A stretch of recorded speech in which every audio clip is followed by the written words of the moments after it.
Close your eyes and let the gentle rhythm of the waves carry you away from the noise of the modern world. Tonight we embark on a peaceful journey through maritime history's most mysterious and unexplained disappearances. Stories of ships that vanished without a trace, vessels found abandoned in impossible circumstances, and maritime mysteries that have puzzled historians for centuries. These are not tales of violent storms or dramatic disasters, but quiet mysteries that unfold like whispered secrets in the night. Ships that sailed into morning mist and were never seen again. Vessels discovered drifting empty on calm seas, their crews vanished, as if they had simply stepped out of time itself. Ghost ships that appear and disappear like dreams, leaving only questions in their wake.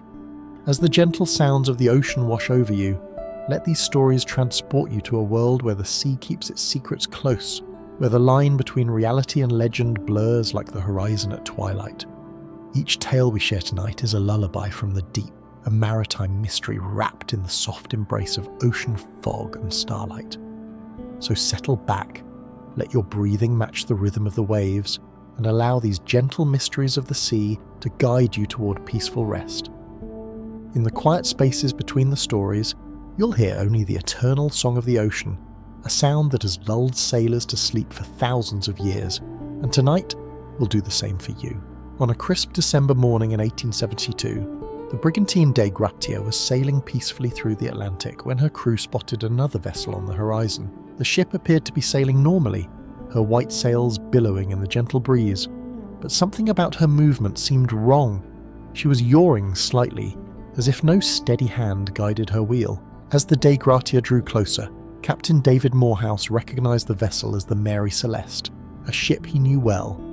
Her captain, Benjamin Briggs, was not just a colleague but a friend. They had shared dinner together in New York just weeks before, when both ships were preparing for their respective voyages across the Atlantic.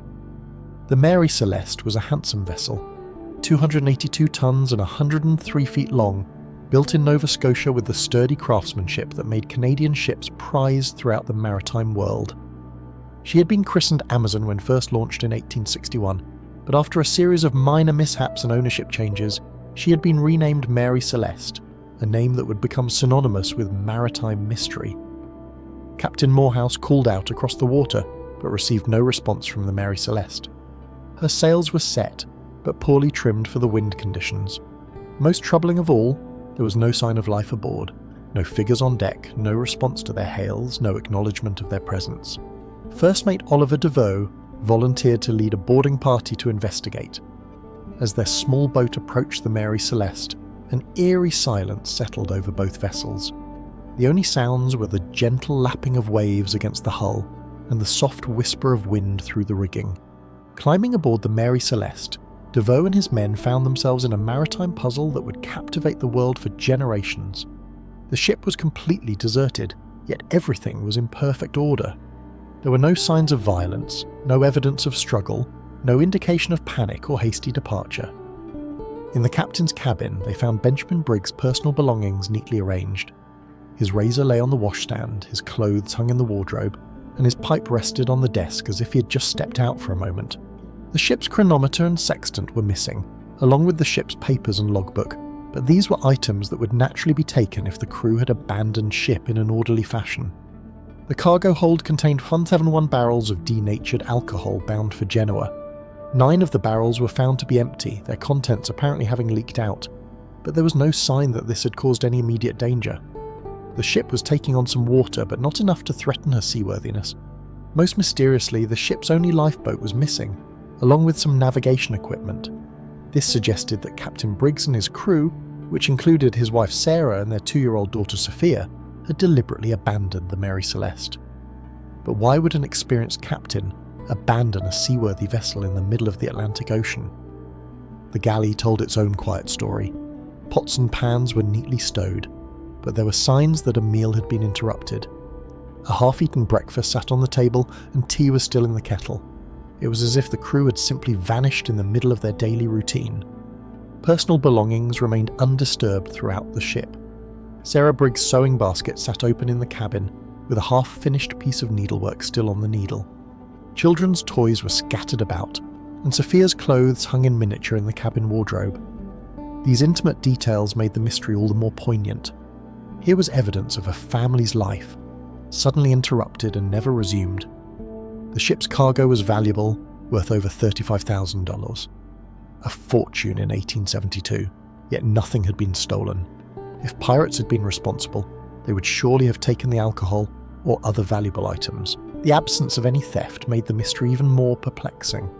Weather records for the period showed that while there had been rough seas, nothing severe enough to force an experienced captain to abandon a sound vessel. The Mary Celeste had weathered far worse storms in her 11-year career.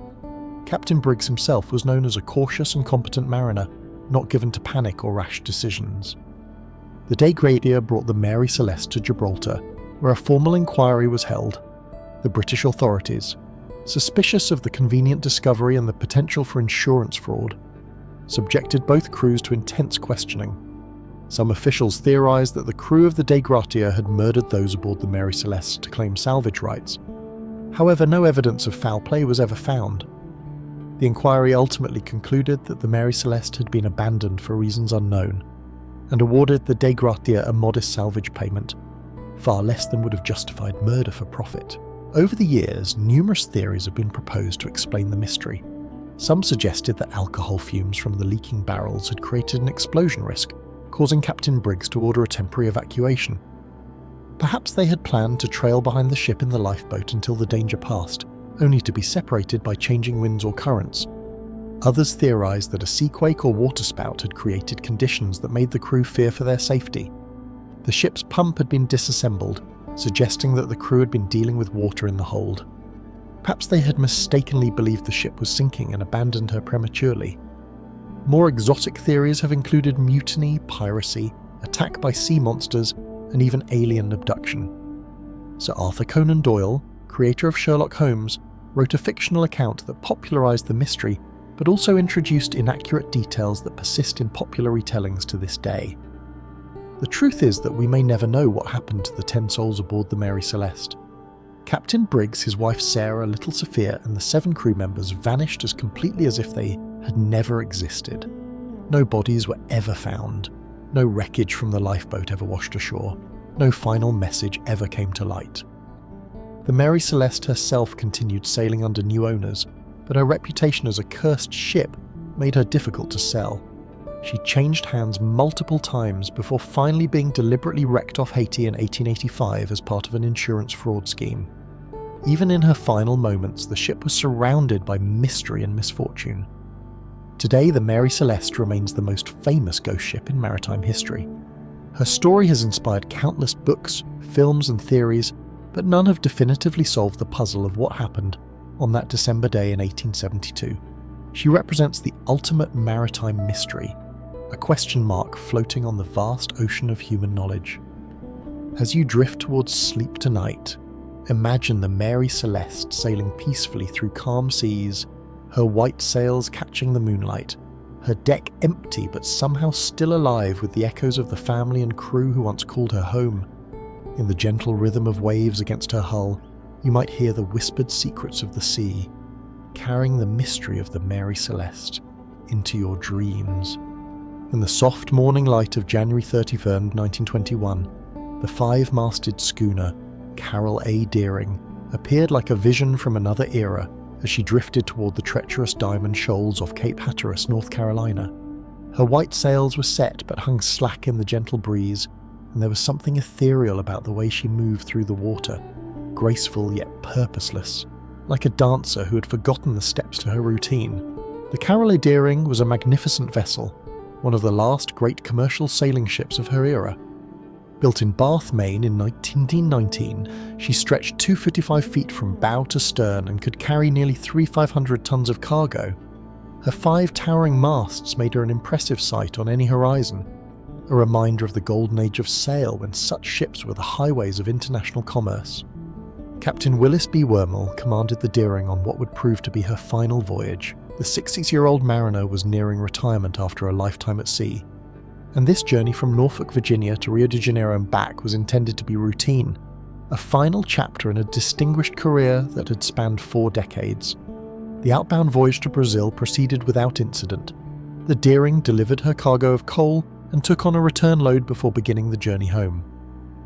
But it was during a stop in Barbados that the first hints of trouble emerged. Captain Wormel confided to a fellow captain that he was having difficulties with his crew, particularly his first mate, whom he described as insubordinate and difficult to control. Despite these concerns, the Deering departed Barbados on January 9, 1921, bound for Norfolk. She was last seen by the lightship at Cape Lookout on January 29th, where a crew member hailed the lightship to report that the vessel had lost her anchors. The man who called out spoke with what the lightship keeper described as a foreign accent, and he seemed nervous or agitated. 2 days later, the Caroline Deering ran aground on the Outer Diamond Shoals, one of the most dangerous areas along the Atlantic coast. The shoals had claimed hundreds of ships over the centuries, earning the region the ominous nickname Graveyard of the Atlantic. But the Deering's grounding was different. She had run ashore under full sail, as if no one had been at the helm to navigate the well-known hazards. For 4 days, rough weather prevented anyone from reaching the stranded vessel. When a Coast Guard boarding party finally reached the Deering on February 4, they found a scene that would become one of America's greatest maritime mysteries. The ship was completely abandoned. Captain Wormel and his crew of 11 men had vanished without a trace. The vessel's navigation equipment was missing, along with the ship's logs, personal belongings of the crew, and all the lifeboats. Most mysteriously, the ship's steering wheel had been destroyed, and the navigation equipment had been deliberately smashed. Yet there were no signs of violence or struggle. The crew's quarters were tidy, their personal effects undisturbed. In the galley, food had been prepared for a meal, with pots still sitting on the stove as if the cook had simply stepped away for a moment. The scene suggested not panic or violence, but an orderly abandonment, except for the destroyed navigation equipment, which hinted at something more sinister. The mystery deepened when investigators learned that several other ships had disappeared in the same general area around the same time. The steamship Hewitt had vanished without a trace, as had the cargo vessel Ottawa and the schooner Washington B. Thomas. This cluster of disappearances in the same region led to speculation about everything from pirates to foreign submarines. The investigation into the Caroline Deering became one of the most extensive maritime inquiries in US history. The Departments of Commerce, Justice and Navy all participated, along with the Coast Guard and various intelligence agencies. Theories range from mutiny and piracy to rum running and communist sabotage. Some investigators suspected that the crew had mutinied against Captain Wormel, perhaps killing him and then abandoning the ship when they realised the gravity of their situation. The destroyed navigation equipment could have been an attempt to prevent the ship from being tracked back to them. However, no evidence of violence was found aboard the vessel, and the crew's personal belongings had been left behind, an unlikely scenario if they had planned their departure. Others theorised that pirates or rum runners had captured the ship and her crew. Prohibition was in full effect in 1921, and the waters off the Carolinas were known to be frequented by smugglers. Perhaps the Deering had been commandeered for illegal activities, with the crew either killed or taken prisoner. The communist sabotage theory gained traction during the Red Scare of the early 1920s. Some officials speculated that foreign agents had seized American vessels as part of a plot against the United States. However, no evidence ever emerged to support this theory, and it was eventually abandoned as Cold War paranoia. More prosaic explanations focused on natural disasters. The area where the Deering was found was known for sudden, violent storms that could overwhelm even large vessels.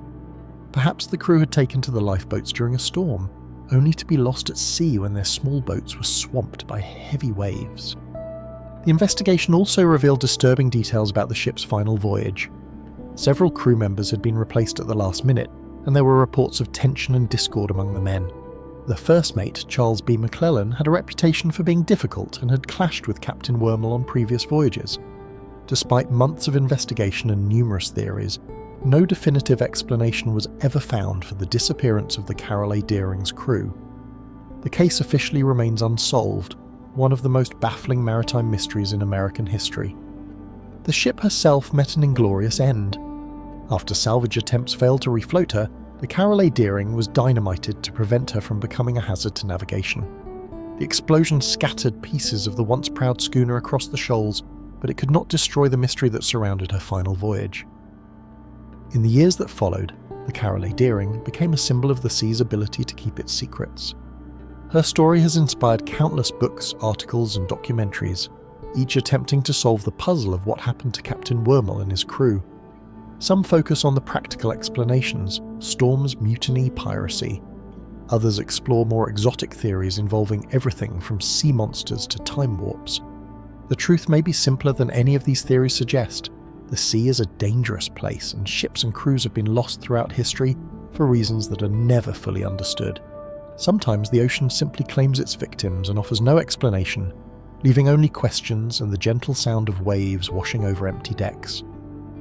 As you listen to the soft rhythm of the waves tonight, imagine the Carol A, daring in her final moments, her 5 masts silhouetted against the dawn sky, her sails catching the morning breeze, her deck empty but somehow still echoing with the voices of the men who sailed her. In the gentle creaking of her rigging and the whisper of wind through her canvas, the ghost schooner continues her eternal voyage, carrying her mystery into the peaceful realm of dreams. In the golden age of ocean travel, when steamships were palaces upon the sea and a voyage was an adventure in itself, few vessels captured the imagination quite like the SS Waratah. She was Australia's pride, a magnificent liner that promised to connect the distant continent with the rest of the world in comfort and style. Yet her story would become one of the most haunting maritime mysteries of the early 20th century. The Waratah was built in 1908 by Barclay, Curley and Company in Glasgow, Scotland, specifically for the Blue Anchor Line service between England and Australia. At 465 feet long and displacing over 9,000 tons, she was a substantial vessel for her time, designed to carry both passengers and cargo across the vast distances of the Indian Ocean. Her accommodations were luxurious by the standards of the era. First-class passengers enjoyed spacious staterooms, an elegant dining salon, and a smoking room panelled in rich wood.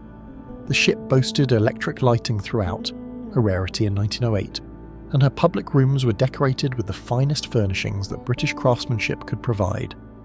Captain Joshua Edward Ilbery commanded the Waratah with the confidence of a man who had spent 30 years at sea. At 69, he was nearing retirement but remained sharp and capable, respected by his officers and trusted by the Blue Anchor Line. He had guided the Waratah safely on her maiden voyage to Australia and back, and there was every reason to expect that her second voyage would be equally successful. On July 1st, 1909, the Waratah departed Melbourne on her return journey to England, carrying 211 passengers and crew. Among them were families returning home after visiting relatives in Australia, businessmen concluding their affairs, and emigrants who had decided that the Antipodes were not for them after all. The passenger manifest read like a cross-section of Edwardian society. There were wealthy merchants and their families travelling in first class, middle-class professionals in second class, and working people making their way home in steerage. Children played on the decks while their parents relaxed in deck chairs, watching the endless expanse of the Indian Ocean roll by. One passenger, however, was troubled by his experience aboard the Waratah. Claude Sawyer, a mining engineer and experienced traveller, had become increasingly concerned about the ship's behaviour during the outbound voyage.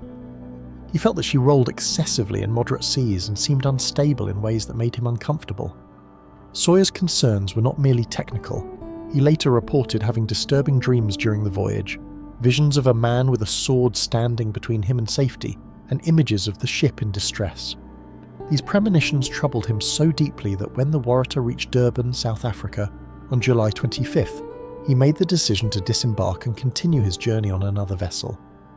Before leaving the ship, Sawyer sent a telegram to his wife that would later become famous, booked Cape Town, thought Waratah top-heavy, landed Durban. His decision to leave the ship would save his life, though he could not have known it at the time. The Waratah departed Durban on the evening of July 26, 1909, bound for Cape Town with 211 souls aboard. She was never seen again. No distress signal was ever received, no wreckage was ever found, no survivor ever came forward to tell the tale of her final hours. The ship and everyone aboard her simply vanished into the vastness of the Indian Ocean. When the Waratah failed to arrive in Cape Town as scheduled, concern quickly turned to alarm. The Blue Anchor Line initially hoped that the ship had been delayed by the mechanical problems or rough weather, but as days passed with no word, it became clear that something terrible had happened. A massive search effort was launched, involving ships from the Royal Navy, merchant vessels and aircraft. The search covered thousands of square miles of ocean, from the South African coast to the remote islands of the southern Indian Ocean. Despite these efforts, no trace of the Waratah was ever found. The disappearance of the Waratah shocked the world and led to one of the most extensive maritime investigations of the era. The British Board of Trade convened a formal inquiry that heard testimony from maritime experts, ship designers, and the few passengers who had disembarked at Durban. Claude Sawyer's testimony proved particularly significant. He described his concerns about the ship's stability and his disturbing premonitions. Other witnesses reported that the Waratah had indeed exhibited unusual rolling characteristics, though opinions differed on whether this represented a serious safety concern. The inquiry examined every aspect of the ship's design and operation. The Waratah had been built to the highest standards of the time and had passed all required safety inspections. Her cargo had been properly loaded and secured, and her crew was experienced and competent. There seemed to be no obvious reason why she should have been lost. Several theories emerged to explain the disappearance. Some experts suggested that the ship had been overwhelmed by a rogue wave, one of those massive walls of water that can appear suddenly in rough seas and overwhelm even large vessels. Others proposed that she had suffered a catastrophic structural failure or had been damaged in a collision with another vessel.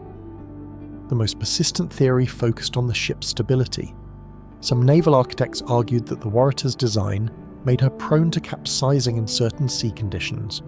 The ship's high superstructure and the distribution of her cargo might have raised her centre of gravity to a dangerous level, making her vulnerable to sudden rolling that could lead to capsizing.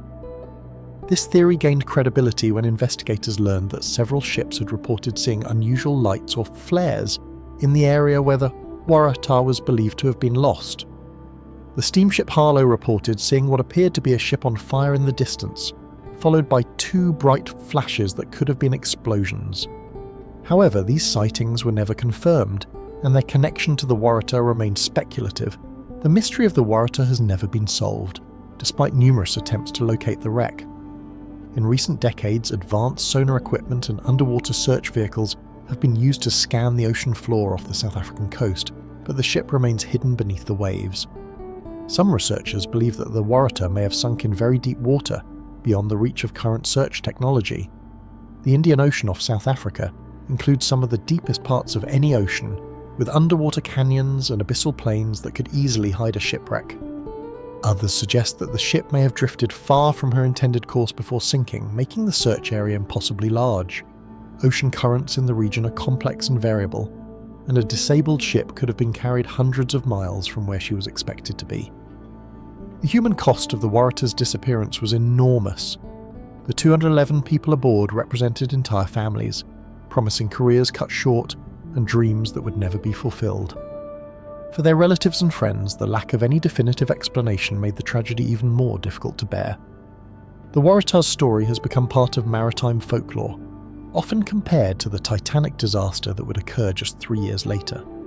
However, unlike the Titanic, whose wreck was eventually found and whose story is well documented, the Waratah remains a complete mystery. She is sometimes called Australia's Titanic, but in many ways her disappearance is even more puzzling than the famous liner's collision with an iceberg. The gentle rhythm of the Indian Ocean continues to wash over the spot where the Waratah was last seen, carrying with it the whispered memories of the passengers and crew who sailed into the morning mist and never returned. In the soft sound of waves against an unseen shore, their story lives on, a peaceful mystery that reminds us of the ocean's power to keep its secrets forever. As you drift towards sleep tonight, imagine the Waratah sailing serenely through calm seas, her passengers enjoying the evening air on deck, her crew going about their duties with quiet efficiency. In the gentle throb of her engines and the soft splash of water against her hull, the vanished liner continues her eternal voyage through the realm of dreams and memory. In the vast blue expanse of the Pacific Ocean, where islands rise like emeralds from the crystal clear water, and trade winds carry the scent of tropical flowers across endless miles of sea, a small passenger vessel named Joyita was about to become the centre of one of the Pacific's most enduring mysteries. The MV Joyita was not a grand ocean liner or a mighty cargo ship, but a modest 70-foot vessel that served the scattered island communities of the South Pacific. Built in R31 as a luxury yacht in Los Angeles, she'd been converted for passenger and cargo service, carrying people and supplies between the remote atolls and islands that dotted this corner of the Pacific like scattered pearls. On October 3rd, 1955, the Joyita departed Samoa's port of Apia bound for the Tokelau Islands, a journey that should have taken about 2 days across the peaceful waters of the tropical Pacific. Captain Thomas Dusty Miller, an experienced mariner who knew these waters well, commanded the vessel with confidence born of years navigating among the coral reefs and hidden shoals of the island chains. Aboard the Joyita were 25 people, 16 passengers and 9 crew members.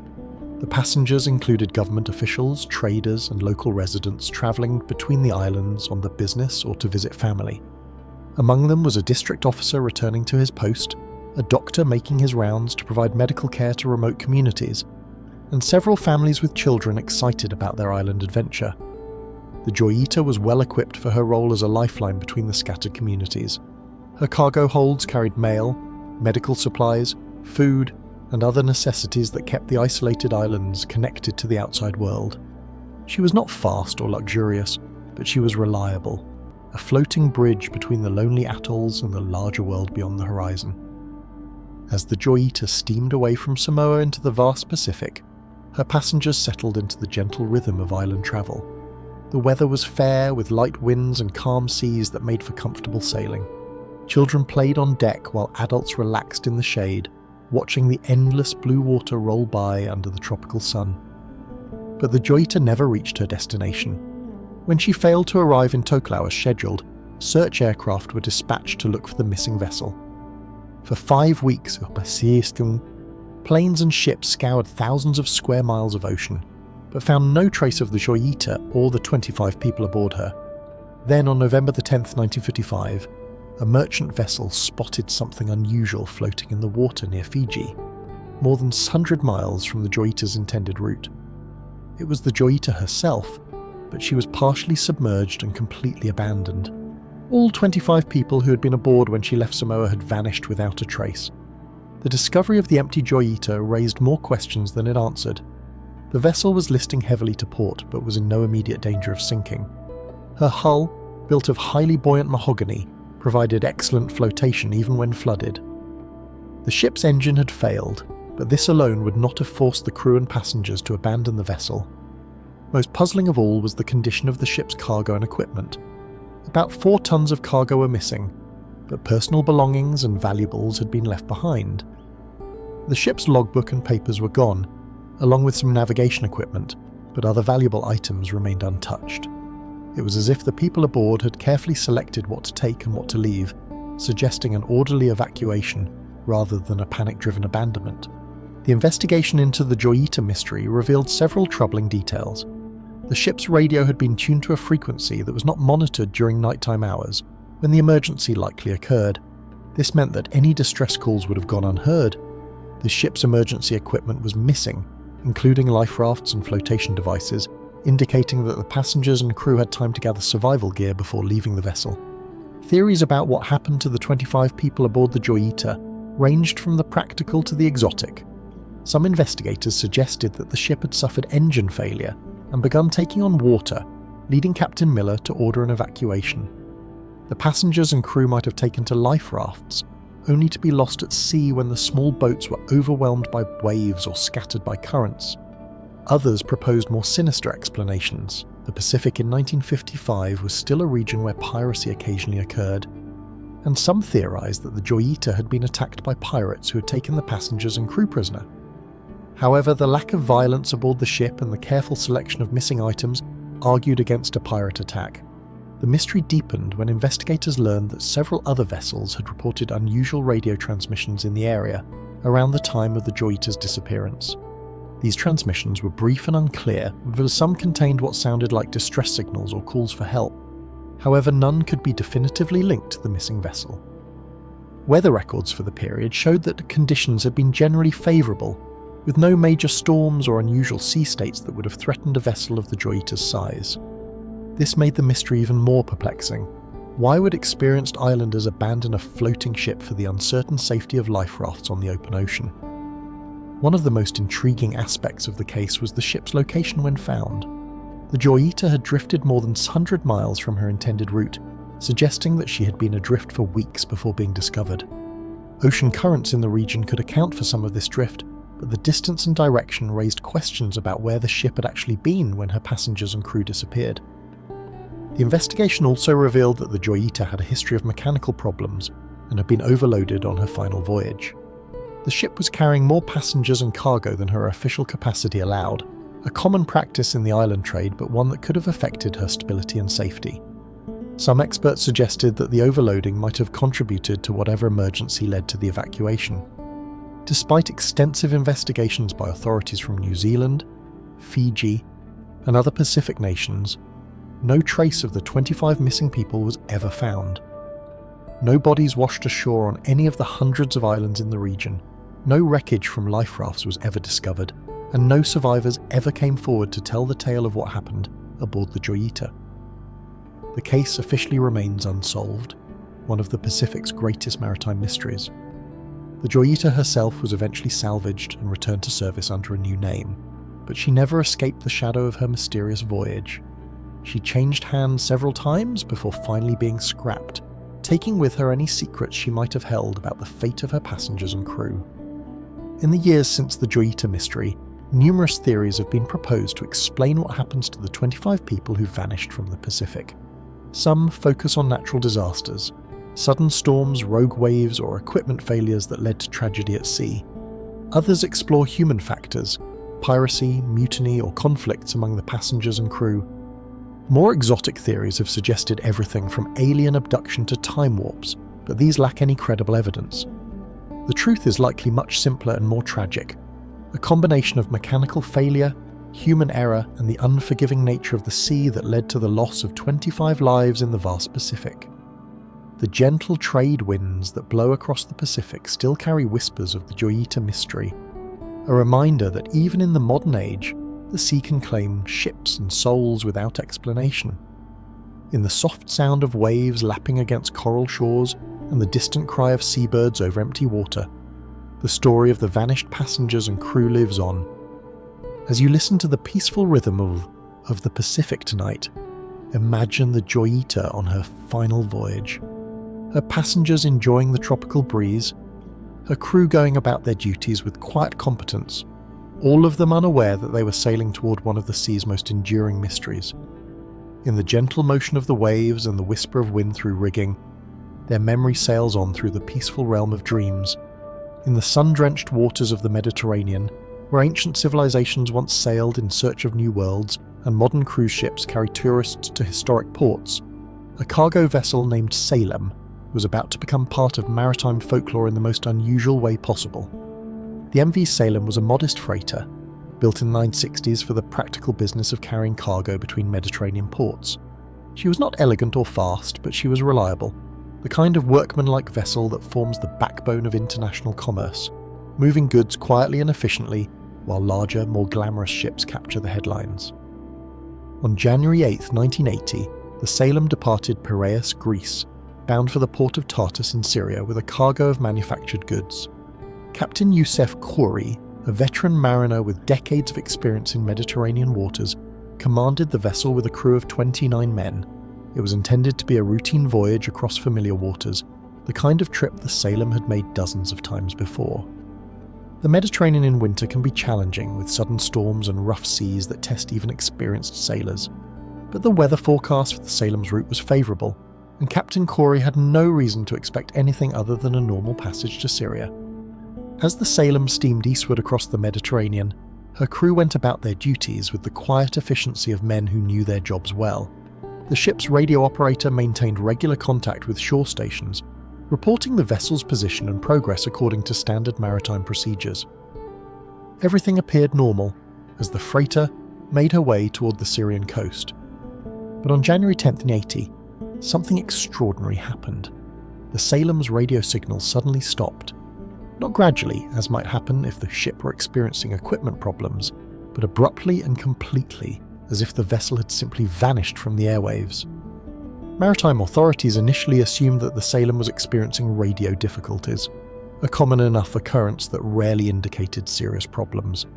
Ships regularly lost radio contact due to equipment failures, atmospheric conditions, or operator error.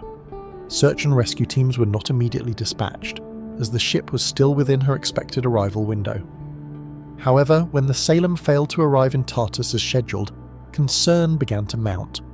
The Syrian port authorities contacted their Greek counterparts, and a search effort was organised.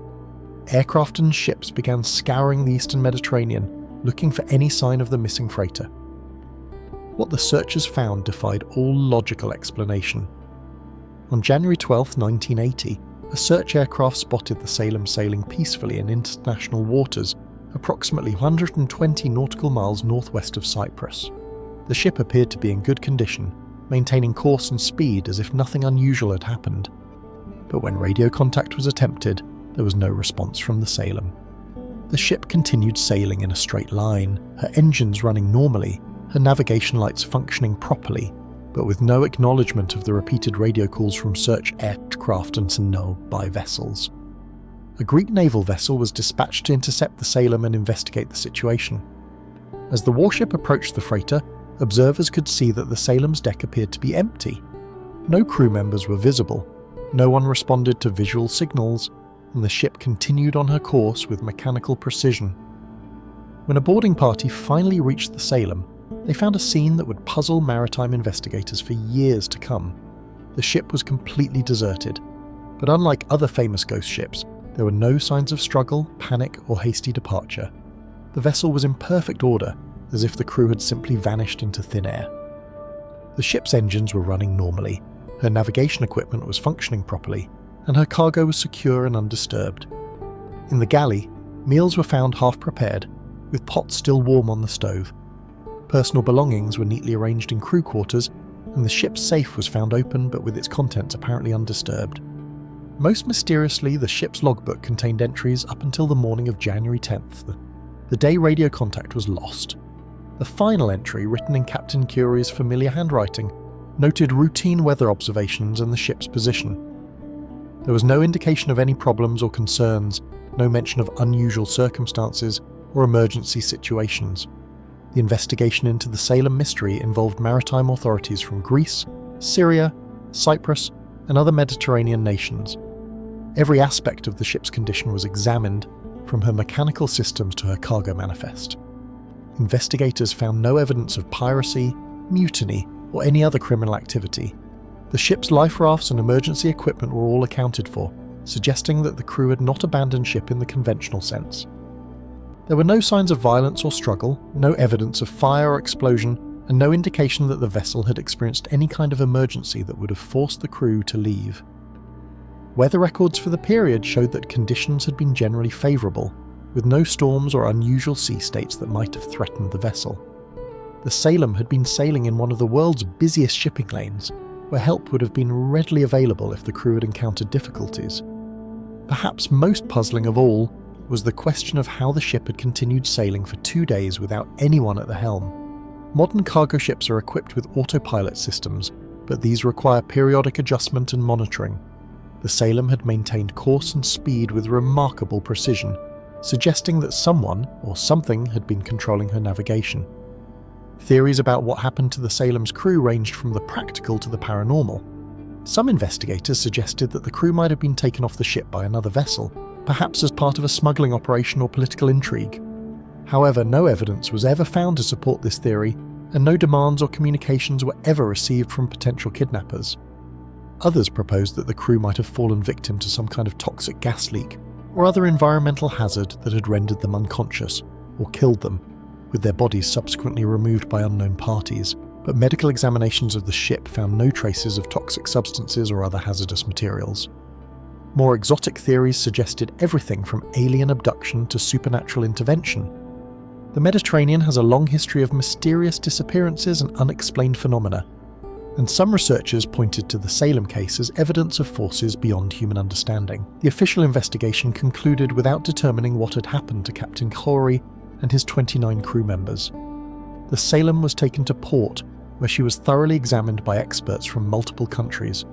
Despite extensive investigation, no definitive explanation was ever found for the crew's disappearance. The ship herself was eventually returned to service under new ownership. Her reputation as a ghost ship made her difficult to crew. Sailors are notoriously superstitious, and few were willing to serve aboard a vessel where an entire crew had mysteriously vanished.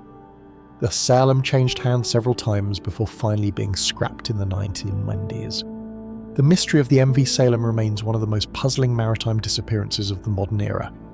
Unlike historical cases where poor communication and limited search capabilities might explain the lack of resolution, the Salem vanished in an age of advanced radio communications, radar tracking, and sophisticated search and rescue operations.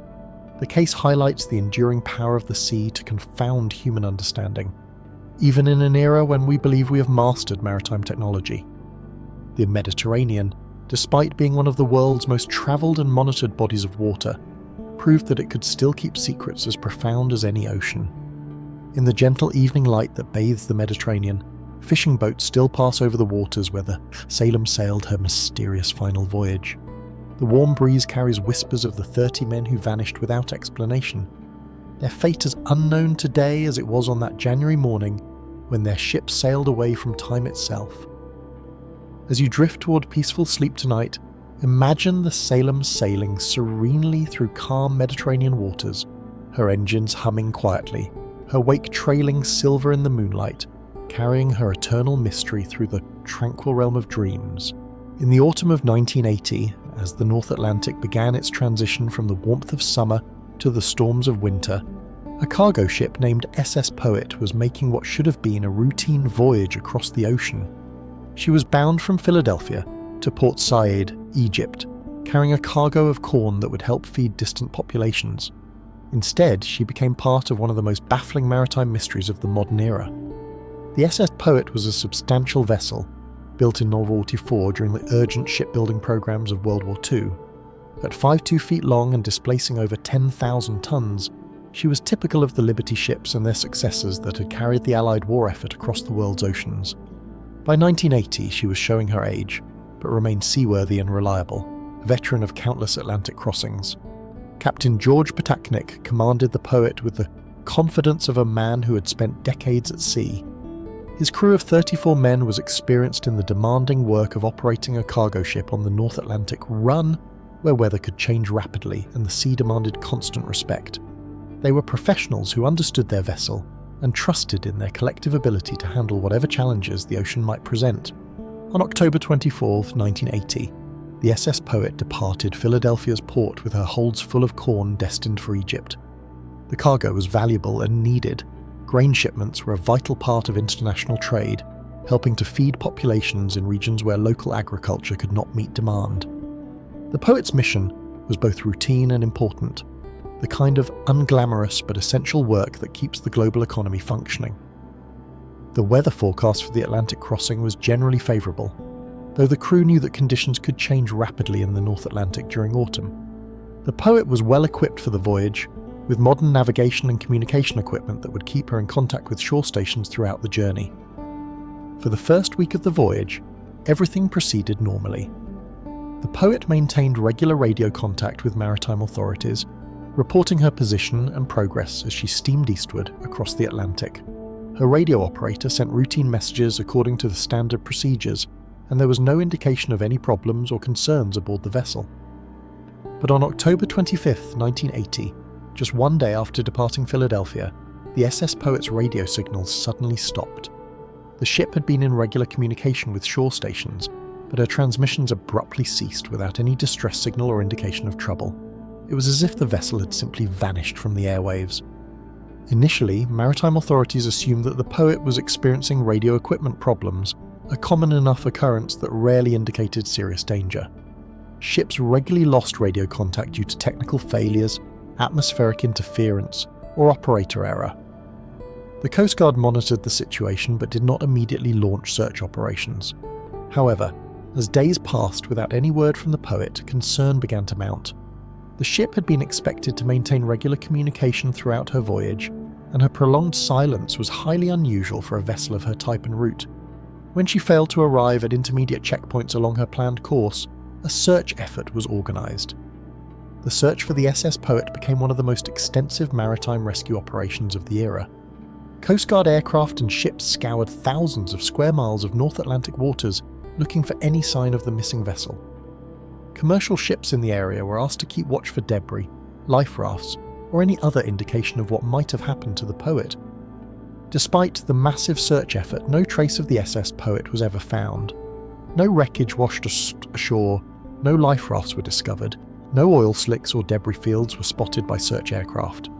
The ship and her crew of 34 men had simply vanished, without leaving any evidence of their fate. The disappearance of the SS Poet shocked the maritime community and led to extensive investigations by multiple agencies. The Coast Guard, the National Transportation Safety Board, and other organisations examined every aspect of the ship's final voyage, looking for clues that might explain what had happened. Investigators reviewed the Poet's maintenance records and found that the ship had been properly maintained and inspected. Her cargo had been loaded according to standard procedures, and her crew was experienced and competent. There was no obvious reason why the vessel should have been lost, especially so soon after departing port. Weather analysis for the period revealed that the North Atlantic had experienced some rough conditions during the time when the Poet disappeared, but nothing severe enough to threaten a vessel of her size and construction. The ship had weathered far worse storms during her decades of service, and her crew was experienced in handling heavy weather. The investigation also examined the possibility of collision with another vessel, but no ships in the area reported any incidents or unusual occurrences. The North Atlantic shipping lanes are heavily travelled, but radar and communication systems would have detected any major collision or emergency situation. Some investigators theorise that the Poet might have suffered a catastrophic structural failure, perhaps related to her age and the stresses of decades of ocean service. Liberty ships and their successors were built quickly during wartime and were not designed for indefinite service. By 1980, many vessels of the Poet's generation were showing signs of metal fatigue and other age-related problems. However, the Poet had undergone regular inspections and maintenance, and there was no indication that she was suffering from any structural problems that would have led to sudden failure. The ship's classification society had certified her as seaworthy, and her owners had invested in keeping her in good condition. Another theory focused on the possibility of cargo shifting during heavy weather. Grain cargoes can be particularly dangerous if they shift suddenly, as the moving weight can cause a ship to develop a severe list and potentially capsize. However, the Poet's crew was experienced in handling grain cargoes, and the ship was equipped with proper cargo securing equipment. The mystery of the SS Poet has never been solved, despite decades of investigation and speculation. The ship joins a long list of vessels that have vanished without trace in the North Atlantic, from the famous Titanic to lesser-known cargo ships and fishing vessels that have simply disappeared into the vast ocean. The case highlights the enduring dangers of ocean travel, even in the modern era of advanced navigation and communication systems. The sea remains a hostile environment where mechanical failures, severe weather, or simple bad luck can overwhelm even well-equipped and professionally operated vessels. For the families of the 34 men who vanished with the SS Poet, the lack of any explanation has made their loss even more difficult to bear. Without wreckage or survivors, there has been no closure, no final chapter to the story of their loved one's last voyage. The North Atlantic continues to roll over the spot where the SS Poet was last known to be, its grey waters keeping their secrets as they have for centuries. In the gentle rhythm of the swells and the distant sound of foghorns warning other ships of hidden dangers, the memory of the vanished cargo ship and her crew lives on. As you listen to the peaceful sounds of the ocean tonight, imagine the SS Poet on her final voyage, her crew going about their duties with quiet professionalism, her engines maintaining their steady rhythm, her wake trailing white in the dark Atlantic waters. In the soft sound of waves and the whisper of wind over water, the ghost ship continues her eternal journey through the realm of dreams and memory. As our peaceful journey through maritime history's greatest mysteries draws to a close, we find ourselves surrounded by the gentle sounds of the eternal sea, waves that have witnessed countless departures and arrivals, storms and calms, mysteries and revelations. Tonight, we have sailed alongside some of the ocean's most enigmatic vessels, ships that vanished into legend and left behind only questions whispered on the wind. Each story we have shared carries within it the profound mystery of the sea itself, that vast blue realm that covers most of our planet yet remains largely unknown to us. The Mary Celeste, found sailing empty through Atlantic waters, reminds us that sometimes the most puzzling mysteries are those where nothing appears to be wrong. The Carol A. Deering, discovered abandoned on Diamond Shoals, speaks to the sea's ability to transform routine voyages into enduring enigmas. The SS Waratah, vanishing with all souls in the Indian Ocean, represents the ultimate maritime mystery, a ship and her people who simply sailed beyond the horizon of human knowledge. The MV Joyita, found drifting empty in the Pacific, and the MV Salem, discovered sailing unmanned in the Mediterranean, remind us that even in the modern era of radio and radar, the ocean can still claim vessels and crews without explanation. The SS Poet disappearing without trace in the North Atlantic demonstrates that the sea's appetite for mystery knows no bounds of time or technology. These ships, separated by decades and oceans, share a common thread. They all became part of the sea's eternal collection of unsolved puzzles, vessels that cross the boundary between the known and the unknowable. What makes these maritime mysteries so compelling is not just their unsolved nature, but the human stories they represent. Behind every vanished ship are real people, captains who trusted in their experience, crews who relied on their skills, passengers who believed in their vessel's safety, families who waited for ships that never returned, communities that mourned losses they could never fully understand. These stories remind us of the sea's dual nature. It is both highway and barrier, friend and foe, giver of life and taker of dreams. The ocean that carries trade between nations and connects distant shores is the same sea that can swallow ships without trace, leaving only ripples that soon fade to nothing. In the gentle rhythm of waves against unseen shores, we hear the eternal conversation between humanity and the sea. It is a dialogue that has continued for thousands of years, as our ancestors first ventured onto the water in simple boats, and we now cross oceans in vessels that would seem like magic to earlier generations. Yet for all our technological advances, the fundamental relationship remains unchanged. We are visitors in the ocean's realm, guests who must respect the power and mystery of our host. The ships we have encountered tonight serve as monuments to human courage and curiosity, to the eternal desire to explore and connect across the vast distances of our water world. They also serve as reminders of the sea's ultimate authority, its ability to humble even our greatest achievements and most careful plans. As you drift toward peaceful sleep carried by the gentle motion of imaginary waves, let these stories settle into your dreams like sediment on the ocean floor.